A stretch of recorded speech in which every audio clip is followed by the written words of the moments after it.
Hey.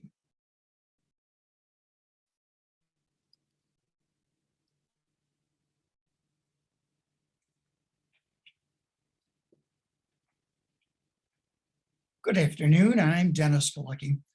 Welcome to the 437th Imagine Greater Buffalo program and another virtual Imagine lecture hosted by our wonderful Buffalo and Erie County Public Library. Thanks so much for joining us on this first Tuesday in November, Election Day 2021. Certainly make sure that you exercise your privilege and right to vote. This program is created by the Center for the Study of Art, Architecture, History, Nature, and ImagineLifelongLearning.com. Now, we're going to start with our speaker shortly, but first, a little housekeeping. Everyone watching will be muted during our speaker's presentation. If you do have a question, please type it into the chat box and we'll get to as many as we can. This program is being recorded. You'll be able to watch it again later on the Downtown Central Library's Facebook page and YouTube channels. And we hope you share the link with your friends and networks. Now, our featured speaker is Mark Goldman. Mark is a man with many areas of expertise, including being a writer, an entrepreneur, a preservationist, urban historian, community builder, restaurateur, and more. I've known Mark for a few years. He's a native of Manhattan who came to Buffalo in 1967 to study at UB, where he earned a doctorate in history. And to our advantage, he has stayed here to make our region a better place to live, work, and visit. Mark has invested in the community and helped to transform the landscape of Buffalo, and we sure thank him for that. Mark, I remember that the first book I became acquainted with Mark Goldman, City on the Edge, was written in 2007. This Imagine series started 2 years later in 2009. We've, as we noted last week, or the last month, celebrating the 10-year anniversary of the National Trust for Historic Preservation that came to Buffalo in 2011. A lot's changed since Mark wrote that first book. We're now going to hear about his most recent book, and that is Buffalo, City of My Heart. And he's going to talk to us about that. So let's give a warm welcome in our hearts to Mark Goldman. Mark, take it away. Thank you, Dennis. Thank you very much for having me. A couple of years ago, we talked and I enjoyed it very much. I much prefer actually meeting with people, being able to look at them and see them. But I'm happy that they're familiar people here. Peter Dow is on, Lindsay McCaskey in Florida. She might be the farthest one. Peggy Cronin, I see, is watching. Peggy probably is watching from her condo in South Buffalo. And and Amy Picard, I know her too. So, well, that's great that you all are here. So what led me to write this book? It was about 2 years ago I began doing it. I had read something, which I'll read to you here, which kind of inspired me. It's come actually from the prophet Jeremiah, and I'm sure all of you are familiar with the prophet Jeremiah. So this is what Jeremiah said. This was at the time of Jeremiah wrote in about 500 BC. That was at the time of what we call the Babylonian captivity, when the Babylonians had conquered the first and destroyed the first temple in Judea. And the Jewish people of Judea were forcibly moved to Babylon. And so there's a lot of worrying about it. Oh my God, we got to go to Babylon. What are we going to do over there? We're so used to being in Judea. So this is what Jeremiah said to everybody, which is a wonderful piece of advice. He said, build houses and settle down. He said, plant gardens and eat what those gardens produce. He said, marry and have sons and daughters. Find wives for your sons and give your daughters in marriage so that they too may have sons and daughters. Increase in number there. Do not decrease. Also, seek the peace and prosperity of the city to which I have carried you into exile. Pray to the Lord for it, because if it prospers, you too will prosper. So that's from Jeremiah. So I said, well, why not? So I listened to Jeremiah and actually followed that advice without knowing I was following his advice. I moved here and created a family and built a home and planted seeds of wholesomeness. And those sprouted into what's become a full and generous life for myself and my family too. So it prospers, and I have prospered in just about every way. So the book then becomes a story of how I, as an outsider coming here from New York as an adult, how I adapted to a new environment and how I made it my own. So that's therefore the title of the book, City of My Heart, how it became a city, the city of my heart. So it really describes in first person the process that allowed me to become connected to Buffalo and how it led me to have the beliefs that I have, which are that the more you know a city's history, or the more you know the history of the community in which you live, the better chance you have of caring about that place. So by learning about our past, it becomes a way, learning about our past becomes a way of creating kind of the glue that creates community. I really believe that. And as Peter knows, we formed an organization some time ago called Friends of the Buffalo Story. And the mission of the Friends of the Buffalo Story, the belief that motivates the Friends of the Buffalo Story, is that by encouraging people to learn their history, to know their past, they will become guardians of the future and the present and the future. So it's sort of mission-driven history.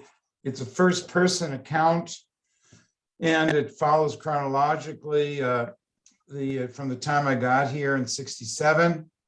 Actually, the first chapter is about, since it is about me, I wrote about growing up in New York. It's because my experience in New York was so different from my experience growing up in Buffalo. But what I learned growing up in New York had a huge influence on me in terms of the way I see cities, the role of history and culture in the life of those cities. And then the book follows chronologically. There's what was Buffalo like in 1967? I got here in June of '67. So I went back and did research. That's the only real research I did for this book. I went back and did research on Buffalo in '67 and recreated that through my own recollections. Then I got very, very involved as a graduate student in learning the history of Black Rock. And I wrote about how learning about Black Rock, how the steps that I went through to learn about that neighborhood helped me to develop strategies for learning about the whole rest of the city. Because if you study a neighborhood like Black Rock, there's no primary sources, there's no books, there's no biographies, there's no autobiographies, there's only what we call primary sources, photographs, maps, records. So I relied strictly on all of those primary sources. And as a result, was able to learn about the history of that neighborhood. Learning about the history of the neighborhood gave me an insight into neighborhoods throughout the whole rest of the city. And that was very influential in my outlook on how Buffalo works. Then the next chapter is in the 1970s. That's when I became very involved in the public affairs of the city. I was a very active runner in Delaware Park in the early days of the running movement here in Buffalo, when Delaware Park was basically a cut through for the Skagakota Creek Expressway, and how my involvement in Delaware Park led me to meet people who became extremely influential in my own life and in the life of the city. Joan Bozer, our councilman at the time, Bill Hoyt, And in the 70s, we, a small group of us, lay the groundwork for what becomes in the 1980s, the Friends of the Olmsted Parks, and what becomes in the early 1990s, the Olmsted Park Conservancy. So there's a discussion of that, discussion of the history of the preservation movement. When I got here in 68, the buildings are getting torn down right and left. There was no preservation movement. There was no Tim Thielman, no Susan McCartney, no Dennis Galucki. Peter Dow had just come back and he couldn't do it all by himself. So we created, we actually were in the groundwork, the beginnings of the preservation movement in Buffalo.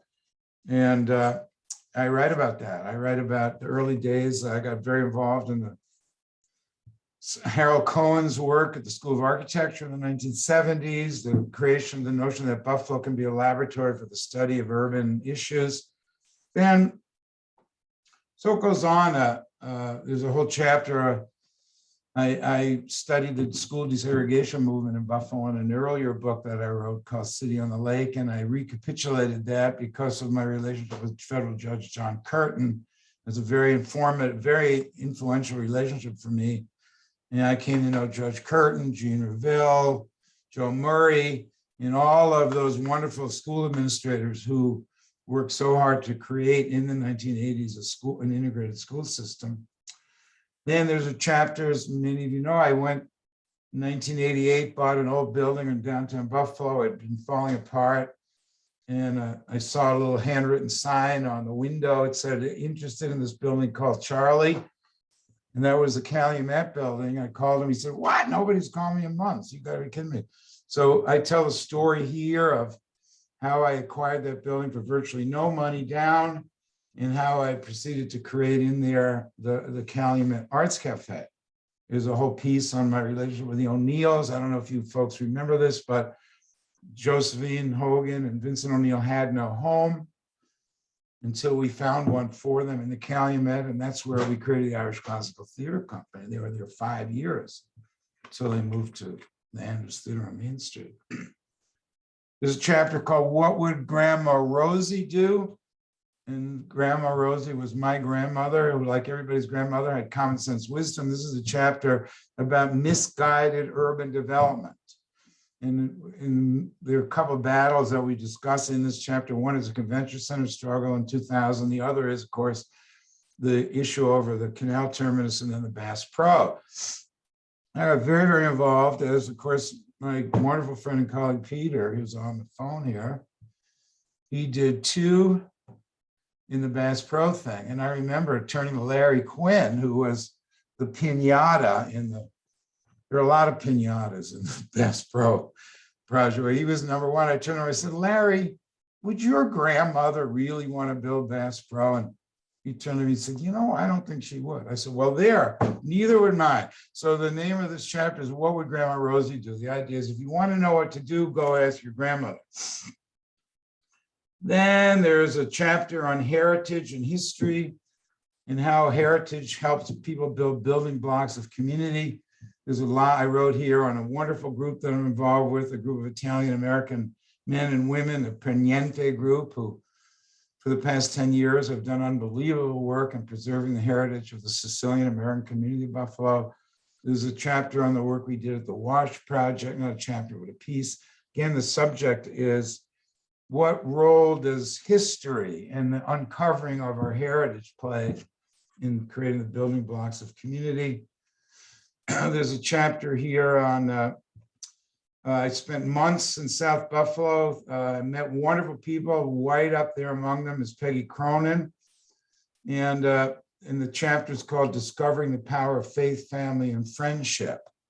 And that's about what I learned in South Buffalo about, as Peggy said, you know, this, you're never alone, she said to me in South Buffalo. And I was taken by that, you're never alone. And I explore that whole concept. And really, you know, my kids kidded me. I said, why don't you just get an apartment in South Buffalo, Dad? So, but I was there months and went everywhere and met wonderful people. And I'm very proud of the time I spent there. And then there's a final chapter It's called In the End, the Enchanted Landscape of North Buffalo and Central Park.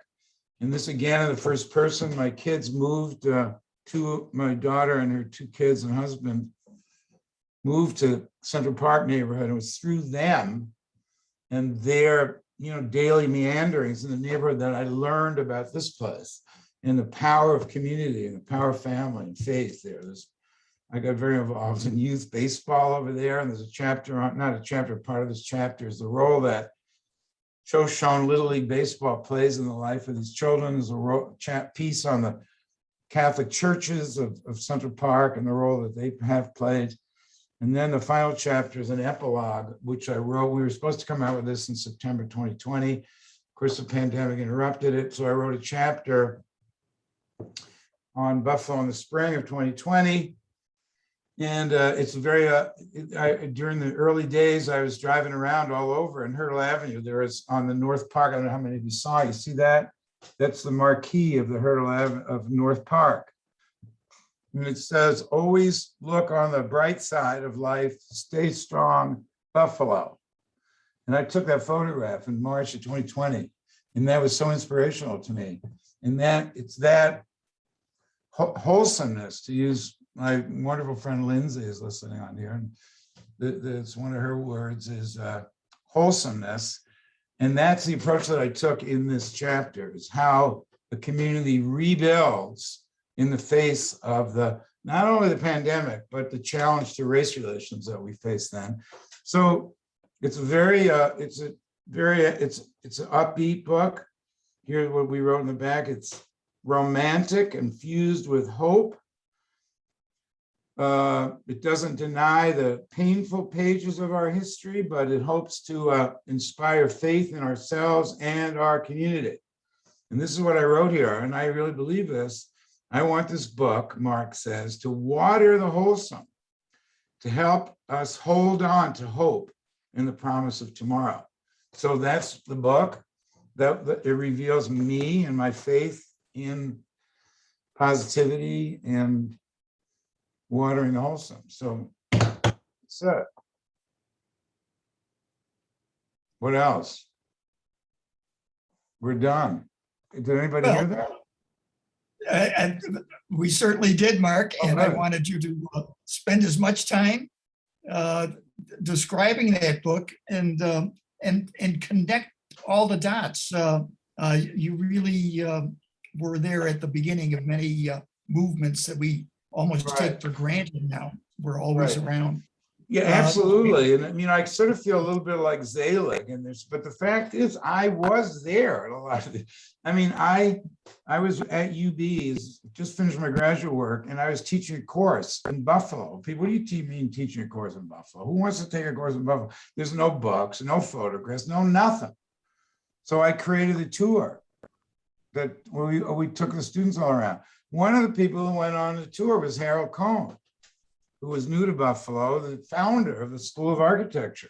And he brought his friend Rainer Banham along on the tour. Now, I don't know how many of you know Rainer Banham. He's the leading architectural historian of the 20th century who was at UB for about a year or so. So then they introduced me to Will Clarkson. Will said, come on, we got to write a book. 1980. This was before even Catherine Schweitzer was born, probably, I think, right? But in 1980, we created a book on Buffalo Architecture Guide, and Will got MIT Press to print it. And who was on that? A bunch of young guys nobody had ever heard of. Jack Quinnen wrote a chapter on Frank Lloyd Wright. A guy nobody knew, Frank Kowski. Who the heck is Frank Kowski? He wrote a chapter on Olmsted. Mary Banham, who's Rainer Banham's wife. Peter Banham writes about, and then there's Mark Goldman saying, I wrote all the introductions because I wanted this book to focus on the context that the buildings occurred in. I taught Will Clarkson, a fabulous guy, and we wrote this book. Tim Thielman was working as a manager of the Walden bookstore in the Main Street Galleria, whatever you call that place, Main Street Mall. He said Christmas 1981, those books were flying off the shelf. So that was 40 years ago. There's nothing else has been produced. So I was there I was there, damn it.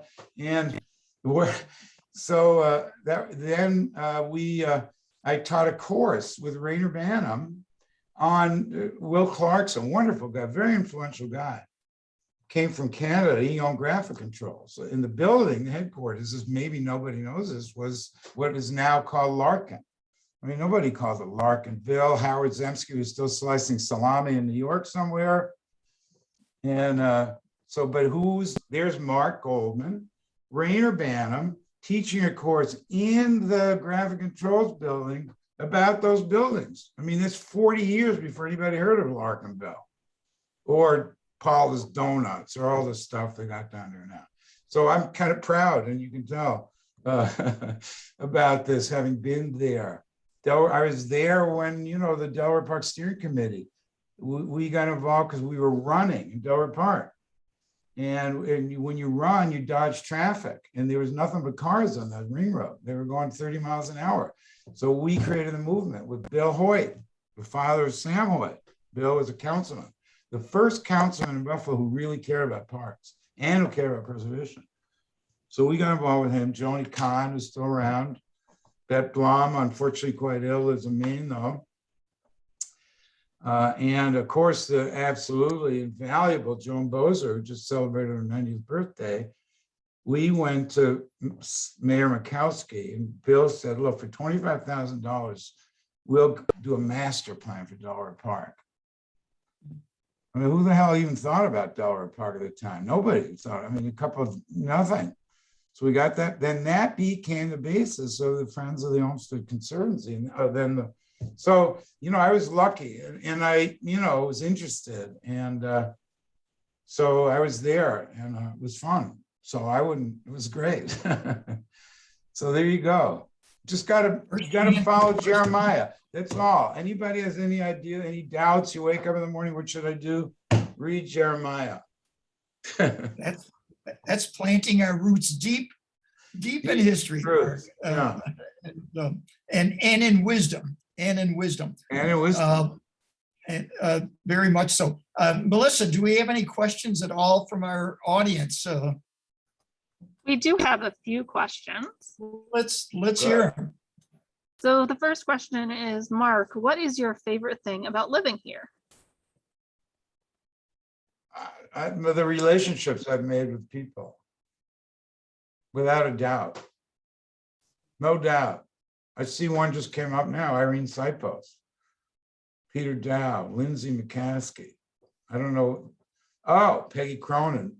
I'll tell you, this is good. I had a friend of mine, he came in from out of town some couple weeks ago, driving around the city. She hadn't been in town for a while. We're driving around, and wherever I go, I knock on the door, say hi. I was in South Buffalo. Peggy knows I went to say hi to Marge Ryan. I went to say hi to Joe DeLeo on the north side. And this one said to me, "What's your favorite thing about Buffalo?" I said that I can drive around anywhere in Buffalo and knock on doors, and people will say, "Hi, Mark, how are you?" And that means the world to me. Wow.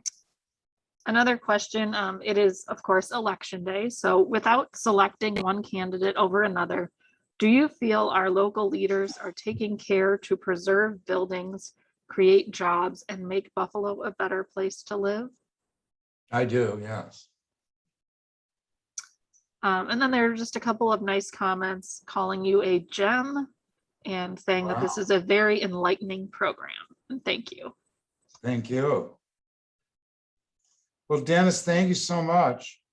Mark, the purpose of all of this is that the library has an archive of our stories.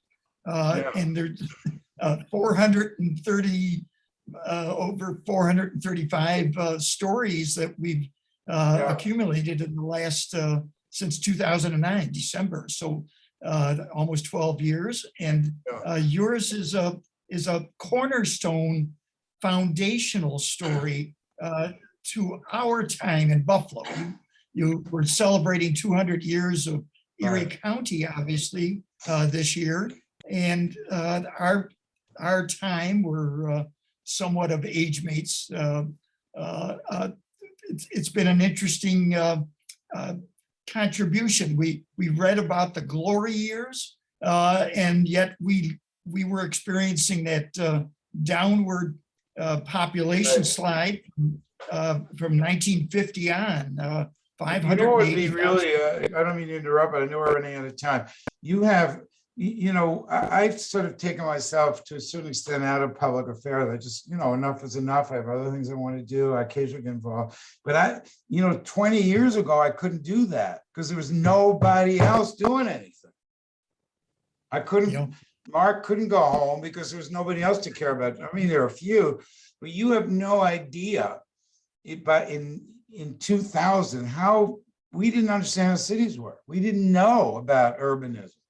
We didn't know about small. Nobody here had read Jane friggin' Jacobs, for goodness sakes. Nobody. So the stuff that's happened, you know, in the last, you know, the conference, the National Trust Conference, all of this stuff, and all these young people who are so active, I don't have to do anything now because there's 100 people doing all this stuff. But let me tell you that it's really, people need to know what it was like in the late 60s, early 70s. You have people here now, Joan Bozer, you would have no preservation movement if it weren't for Joan Bozer in the 1970s. And Bill Hoyt. And, you know, maybe me, I don't know, but it's really important to know that. And there'd be all this stuff with the UB School of Architecture without Harold Cohen in the 70s. There would be none of the stuff that's going on out there. And they don't know it. I gave a talk at UB School of Architecture. Even the professors don't know the history of their own school. They don't know who Harold Cohen is. And they don't know the history of Hayes Hall. I was talking to Irene. We're sitting in Hayes Hall. This is a building that was built in 1862, the poorhouse. It was a headquarters center for all these Vietnam demonstrations. These students and the faculty, I don't know. But, go ahead. Mark, So that's my rant. I'm getting older, so I can rant, you know. you can rant, you're entitled. I'll vouch for the fact that you raised a question whether you're included in that. You certainly are. And that's why you're on this. I will finish though by asking you, think of the foundational piece of you coming to the School of Architecture and Planning and staying. And I've often thought that really is our future. Is we've got a graduate program, and most cities, and certainly New York State, most cities period, don't have that resource. Are we utilizing it as creatively as possible to our betterment, do you think? Well, I actually, I'm meeting next week because I gave this talk at UB a couple weeks ago at the School of Architecture. And I spoke with a guy, and, you know, I've known all these people for years, like Bob Shibley. I think he was probably working in the lunchroom when I was out there. So he's the dean. I said, you know, these students need to know about the city that they're living in. So I'm meeting with them on Monday, a few of the chairmen of the department, and I want to propose to them that they create an inquiry-based learning experience for their students about Buffalo. Let them know these are people who, many of them are from here, many of them will work here, and they don't know the difference between Main Street and Hurdle Avenue, most of these kids, let alone the history. A good friend of both of ours, Chuck LaCusa, created the website buffaloah.com. And my question to him is the same. Do you think we're utilizing our educational system, literally from pre-K to graduate work, and using the resources that good people like yourself, Chuck, others have created that weren't there before, but can help? The term I use, Mark, is place-based lifelong learning. You know, you want to talk to the expert. The guy is listening in. The expert on place-based experiential learning is Peter Dow. And he spent his whole life doing that. And he's passionate about, in fact, created the school, the Charter School of Inquiry, which is based on place-based.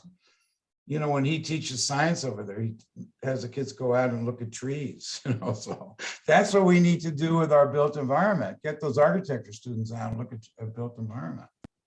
Well, have a good conversation at UB, but that's really ours, is to use all the tools and be creative.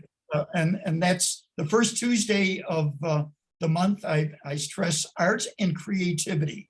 Great. Next week is architecture and design.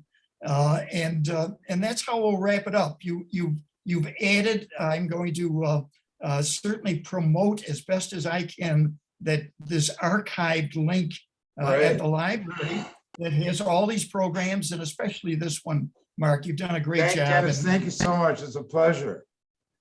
our thanks to you. Okay, Folks, thank you. Take care. Thank you all folks for coming. Good, Mark.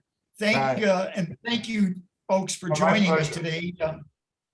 Next week, same time, when we talk to Michael Martin, he's the executive director of the Native American Community Services. And we're going to then spend time with finding out the social services dimension of our community. So please join us. We'll get the correct link out to you in our email. And in the meantime, please mention to others that this program is archived at the library. I'm Dennis Galucki. Don't forget to vote and have a great day and be well.